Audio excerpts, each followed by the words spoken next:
jam-packed. We have parts of Soul Funk here. They're just going to discuss their rehearsal evaluations from last week. So what did you guys get up to last week? Pretty much just practicing for our gig we had this Saturday for the AfroShow, so we used a lot of rehearsals for that. So we had to put a hold on the original songwriting for a little bit, but yeah, so we just really go through that and just make sure it was all perfect.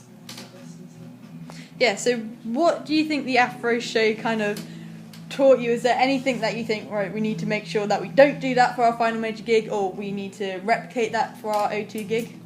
I think it's just really gets you more used to the kind of professional thinking of, we've got to make sure this is our set list, this is what we're going to do in this part of the song, it's going to transition to the next song. So I think it taught us really how to make sure our set list really works and flows together. So it's something we're going to take into account and use for our final gig when it comes to all our original stuff as well.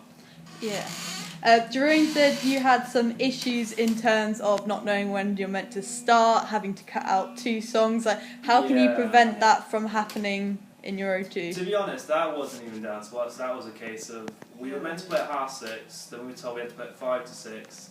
But 10 to 6, there's basically nobody in the hall. So we had no one to come and say, like, okay, you can start now, but we was like, well, there's no one here, so what are we going to play to nobody for, pretty much? Yeah. So we waited around for like 10 minutes. Then someone finally came up and introduced himself to us, said, you know, I'm the host, blah, blah, you know, I'll introduce you, we'll start. I was like, okay, we'll have to cut our song shorter, but I mean, how we started at 5 to 6, there was no one to play to.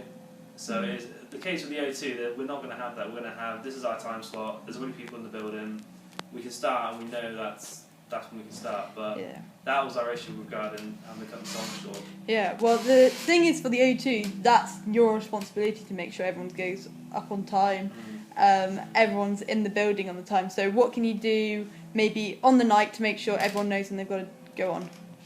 Well, when it comes to get us inviting guests ourselves, obviously telling them this is the time we'll be on, we'll get down there half an hour earlier. But for the show on Saturday, it was a case of they were running behind, so people weren't let in yet. So just a case of telling people to get there 30 minutes earlier than they need to. Something like that, yeah. Yeah. What else is like a thing that I'm like trying to direct you towards? What's the question again? So what can you do on the night to make sure that everyone knows that when they've got to go on and have organisational setup?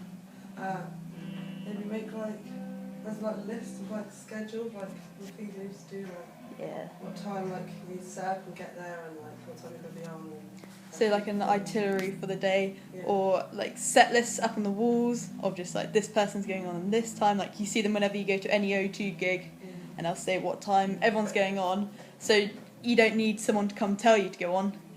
That's just fixed. That's what's happening. So Charles, what do you think you learned from the AfroShow experience? What did I learn? I haven't really done much because I do that on a daily anyway. So it was just what can I say? What did you learn anything? To be honest, I think the thing that we kind of did that we haven't really done before was almost be the roadie straight after. So as soon as we finished, like, they were meant to pull the curtains up so we could get rid of the whole of our stuff so they couldn't have the catwalk free. But they didn't do that, so we had to stand there and awkwardly pack stuff away while they could see us, like no one would shut the curtains.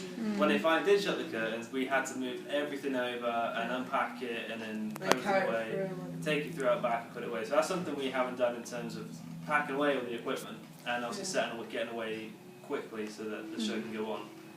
But that was something that we haven't done before as a band properly, so that was something that we've learned and done. Yeah. Because I think I learned because we were the opening act, so I just learned like just be ready for anything, like anything could go wrong. So yeah, that's a good point. Just be alert and be ready to just do anything quickly. Like preparation. Yeah, you've got to be up prepared. Yeah. So the thing is, your band's probably going to be really good for the O2. The fact that you've already done your kind of outside gig, because if anything goes wrong and you need to play, but you don't want to spoil your set, you can just go, well, we know all these songs, we can literally just go up and play. So that was going to be good in terms of making sure nothing goes wrong. So I'm guessing during rehearsals, I saw you not mainly in your pod the whole of last week. So what were you doing? We always want to go on stage generally because one of the reasons that it's... Our pod's very cold. Yeah, that's the standard. Usually it's our pod's cold, so it's just like no one wants to be in there. But mainly because obviously we're performing a show, so being on a stage is we can get used to stage environments more, we can kind of get used to the sound more and just feel a bit more like get familiar with the surroundings we're going to be in anyway. To be comfortable with working on stage rather than facing towards each other, facing towards your amps. Yeah, which is really good. So now that you've finished the Afro show and you don't have anything to like work towards, you've just got the final major project, what do you need to start doing in your rehearsals? Finishing our original. Yeah. So we used a lot of cover songs in the Afro show, but we can't use a single cover song. So, yeah. Just 2 originals and 2 covers. We were going to do 2 other covers, but those are 2 we can't.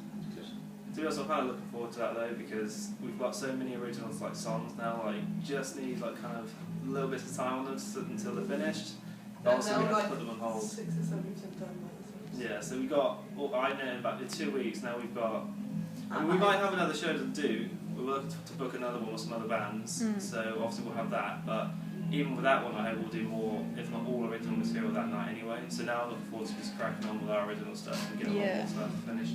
And do you know if there's anything that you need to make sure that you do in rehearsals in terms of making sure that you have the correct equipment, or do you know that moments when you need to have Jerome, or what kind of plans do you have, or is it just see how it goes and I hope think, for to the be best? honest, I think obviously with Jerome playing in 2 bands, I think the best thing for us is when it comes to songwriting, that's something like the 3 of us can sit and do songwriting and then have Jerome come in for a session, for example, and have him see what he thinks, put some little adjustments on them. So when we don't have Jerome, we can really just start working on the chord structures and melodies, and then when he does come in, we can show what we've got and put together a final piece.